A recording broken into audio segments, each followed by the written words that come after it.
it's not easy to say who is the populist voters in all European countries because voters in each country are different.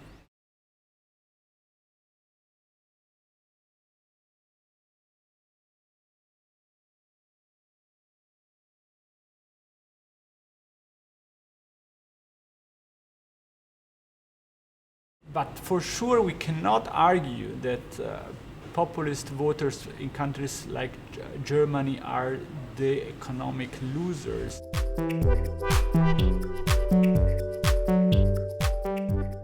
If we look at Germany, for instance, at the very beginning of the so-called refugee crisis, media coverage was pretty much positive. It was more about this kind of welcoming atmosphere, about all these people helping refugees.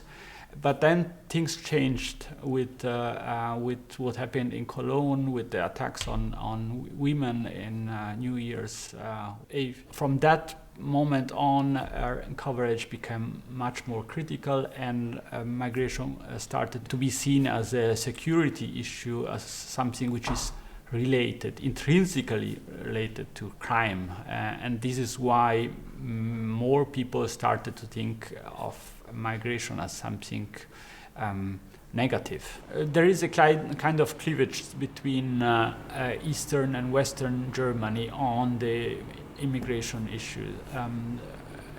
Eastern Germans think that Germany has been a welcoming country towards migrants in the last years because Western Germans share a kind of liberal cosmopolitan attitudes on such issues, which is something that is in the eyes of most Eastern German not something that they can believe in.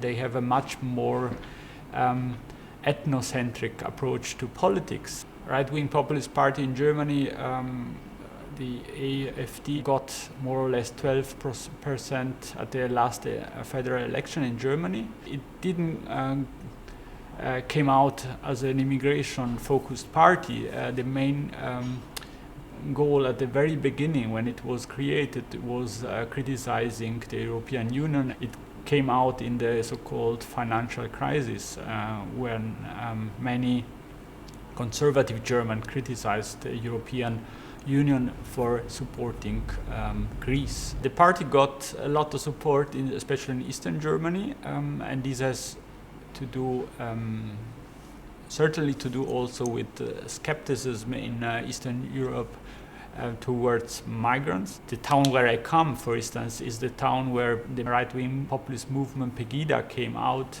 as an anti-Islamic movement, but in fact in Dresden there are almost no Muslims. So that's a kind of paradox that is typical of Eastern German, but not only Eastern German, probably is typical of all the Central and Eastern European countries.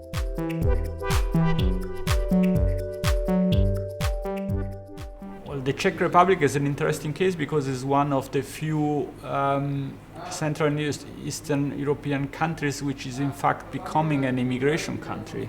So this is a country in which migration is not per se a problem, but there is a kind of cultural problem connected to people coming from outside the European Union. And there is also a kind of opposition to any obligation imposed by the European Union on accepting migrants at all. So sometimes it's not just about migrants, it's about having migrants imposed from other states or from the European Union. There is a strong feeling, a strong nativist feeling, which means that, and this refers especially to Central and Eastern European countries, the feeling that the country belongs to those who have, to the natives and not to foreigners or refugees or immigrants. Foreigners cannot be part of the people. The Prime Minister in the Czech Republic is a populist, Babiš, the leader of the ANO party, but he's not a typical right-wing populist leader. He's criticizing the European Union for his welcoming refugee policy and above all for imposing or trying to impose binding quota on refugees on Eastern and Central European countries. He is someone who's criticizing corrupt politicians and claiming to be someone who comes from outside politics and is able to solve the problems under which the Czech Republic is suffering.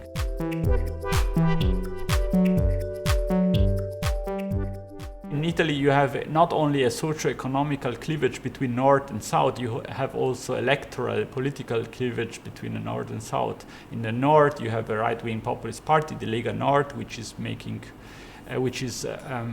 putting the immigration issue in the headlines whenever it is possible. In the South, the Five-Star Movement is arguing more about politics and especially criticizing former governments for their economic policy. Compared to Germany, Italians do not have in politics all this kind of reference to Italian culture, to an Italian identity.